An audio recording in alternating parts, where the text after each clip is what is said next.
దేవుని కృప, దేవుని కాపుదల నిత్యము తోడై ఉండి నడిపించునుగాక. ఆమేన్. మన రక్షకుడును మన ప్రభు అయిన యేసుక్రీస్తు నామములో మీకు శుభములు. దేవుడు మిమ్మల్ని దీవించి ఆశీర్వదించి పోషించి సంరక్షించునుగాక. ఆమేన్, ఆమేన్, ఆమేన్. ఇవి చివరి దినాలు, అంత్య దినాలు, ప్రమాదకర దినాల్లో మనం ఉంటున్నాం. కాబట్టి ఎక్కువ సమయం దేవునికి ఇవ్వడం నేర్చుకోండి. దేవుని మీద ఆధారపడడం నేర్చుకోండి. ఆయన సలహాలు, ఆయన ఆలోచన తీసుకొని ముందుకు నడవాలని దైవ సేవకులుగా కోరుతున్నాను. ఎందుకంటే ఆయన సలహా ఇవ్వబడిపోతున్నప్పుడు రేపు ఏ సమస్య వచ్చినా ఆయన చూసుకుంటాడు. ఆయన మనల్ని కాపాడుతాడు. అన్ని విషయంలో మనకు తోడై ఉంటాడు. కాబట్టి అందుకే ఆయన మీద ఆధారపడాలి. మనుషుల మీద ఆధారపడకూడదు. మనుషుల సహాయం కోరకూడదు. మనుషుల ఆలోచన చొప్పున నడవకూడదు. దేవుడి దినం బయలుపరిచిన దేవుని వాగ్దానాన్ని పొందుకుందాం. కీర్తన గ్రంథము 94వ అధ్యాయము 19వ వచనాన్ని చదివి ధ్యానించుకుందాం. నా అంతరంగమందు విచారములు ఎచ్చుగా, నీ గొప్ప ఆదరణ నా ప్రాణమునకు నెమ్మది కలగజేయుచున్నది. భక్తుని యొక్క తీర్మానం ఎంత గొప్పదో మనకిక్కడ కనబడుతూ ఉంది. కాబట్టి ఇవన్నీ ఒకసారి మనం ఆలోచన చేసుకుంటున్నప్పుడు అనేకమైన శ్రమలు, అనేకమైన బాధలు, కష్టాలు ఉంటాయి. అంటే ఈ అధ్యాయంలో మనం చూస్తున్నప్పుడు ఎక్కువగా ఇక్కడ ఎవరున్నారంటే గర్విష్ఠులు, భక్తిహీనులు ఉన్నారు. అంటే వీళ్ళు దేవునికి వ్యతిరేకంగా జీవించేవారు, దేవుడు అంటే ఇష్టం లేని వారు ఉన్నారు. కాబట్టి ఈ గర్విష్ఠులకు మన భక్తిహీనుల కొరకు దావీదు మరి దేవుని సన్నిధిలో కూర్చొని అడుగుతున్నాడు. కాబట్టి ఇవన్నీ చెప్పి మనం మాట్లాడుతున్న మాట ఏంటంటే, ఆయన సన్నిధిలో కూర్చున్న ఆయన ఈ మాటలు చెప్తున్నాడు. నా అంతరంగమందు విచారములు ఎచ్చుగా ఉన్నాయి. అంటే నా హృదయంలో విచారములు ఎచ్చుగా ఉన్నాయి. కాబట్టి ఏం చేస్తుందంటే, నీ గొప్ప ఆదరణ నా ప్రాణములకు ఏం చేస్తుంది? నెమ్మది కలగజేస్తుందని భక్తుడు తీర్మానించుకుంటున్న నిజమే. దేవుడు ఒక్కడే ఏం చేస్తుందంటే నెమ్మది కలిగించే దేవుడు. కానీ మనుషులు ఎవరు కూడా మనకు నెమ్మది కలిగించరు. ఎందుకంటే బాధ కలిగించేవారు ఉంటారు, దుఃఖపెట్టేవారు ఉంటారు, గాయపరిచేవారు ఉంటారు, అవమానపరిచేవారు ఉంటారు. కానీ మన యొక్క బాధలు పంచుకునే వ్యక్తులు ఈ దినాల్లో కనబడడం చాలా తక్కువ. కాబట్టి ఈ ఇర్మీయా గ్రంథంలో 31వ అధ్యాయము 13వ వచనం చదువుకుందాం. ఇక్కడ ఇర్మీయా ఇశ్రాయేలు ప్రజలను ఉద్దేశించి మాట్లాడుతూ ఉన్నాడు. అక్కడ దావీదు గారు మాట్లాడుతున్నాడు, తన కోసం చెప్తున్నాడు. నీ గొప్ప ఆదరణ నాకు ఇలా నా ప్రాణం నీ విశ్రాంతి కలిగిస్తుందని చెప్పి రాస్తూ మాట్లాడుతున్నాడు. ఇక్కడ ఇర్మీయా ఇశ్రాయేలు ప్రజలను ఉద్దేశించి మాట్లాడుతున్న మాటలు నేర్చుకుందాం. వారి దుఃఖమునకు ప్రతిగా సంతోషం ఇచ్చి, చూసారా? అంటే నాడు మనుషులు మనల్ని దుఃఖపరిచేవారు ఉంటారు, కానీ సంతోషపరిచేవారు ఈ రోజుల్లో ఎవరు లేరు. కాబట్టి దేవుడు ఇర్మీయా చెప్తున్నాడు, వారి దుఃఖమును ప్రతిగా సంతోషం ఇచ్చి, చూసారా? దుఃఖానికి ప్రతిగా సంతోషాన్ని ఇస్తానని దేవుడు వాగ్దానం చేస్తున్నాడు. మొదటి. రెండవది, వారిని ఆదరించేదను.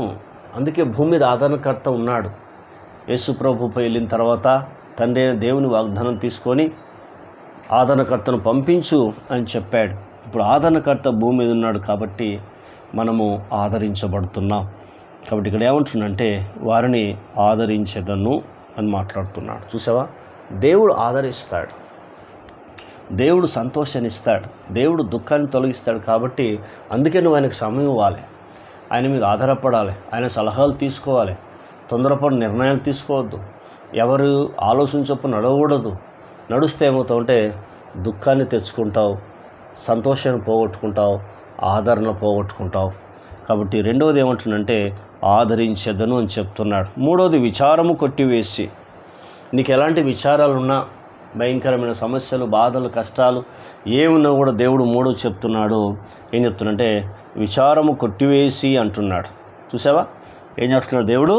విచారము కొట్టివేసి నేను వారికి ఆనందము కలగజేత్తును. చూసావా, ఆనందాన్ని కలగజేస్తాడట. అంటే ఫిలిప్పీ రాసిన పత్రిక 4 వచనం ఏం చెప్తుంది? ఎల్లప్పుడూ ప్రభునందు ఆనందించుడి, మరలా చెప్పుదును ఆనందించుడని బైబిల్ చెప్తుంది. నీకు నాకు ఆనందం ఉంది భూమి మీద అంటే యేసుక్రీస్తు కృప, యేసుక్రీస్తు దయ వలన ఆనందించే భాగ్యాన్ని యేసుప్రభు ఒక్కడే నీకు నాకు ఇవ్వగలడు. కాబట్టి 4వది ఏం చెప్తున్నాడంటే వారికి ఆనందము కలగజేత్తును అన్నాడు. కలగజేత్తును, దేవుడు కలగజేస్తున్నాడు.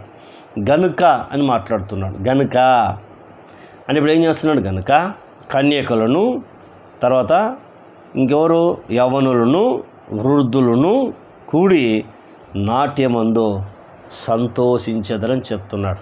ఎంతమంది అట?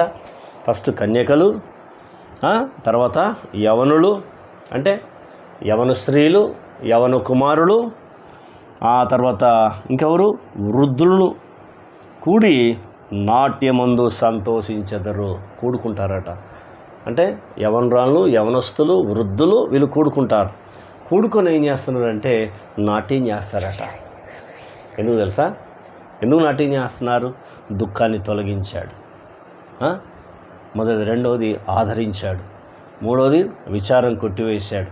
నాలుగవది ఆనందింపజేశాడు. కాబట్టి అందుకే వాళ్ళు ఏం చేస్తారంటే యవనులు, యవనరాళ్ళు, వృద్ధులు కూడుకొని వాళ్ళు సంతోషిస్తున్నారు. నువ్వెంతకాలం అవుతుంది సంతోషించక? నువ్వెంతకాలం అవుతుందో ఆనందించక? ఓ భర్త, ఓ భార్య, ఓ సహోదరుడు, ఓ సహోదరి, ఓ అన్న, అక్క, చెల్లి, ఓ తండ్రి, ఓ తల్లి, ఒకసారి నిన్ను పరీక్షించుకో. దేవుడు చెప్తున్నాడు, 4 విషయాలు నీతో మాట్లాడాడు. మొట్టమొదటిది మళ్ళీ చెప్తున్నాను, దుఃఖాన్ని తొలగిస్తాను. రెండోది ఏం చేస్తున్నాను?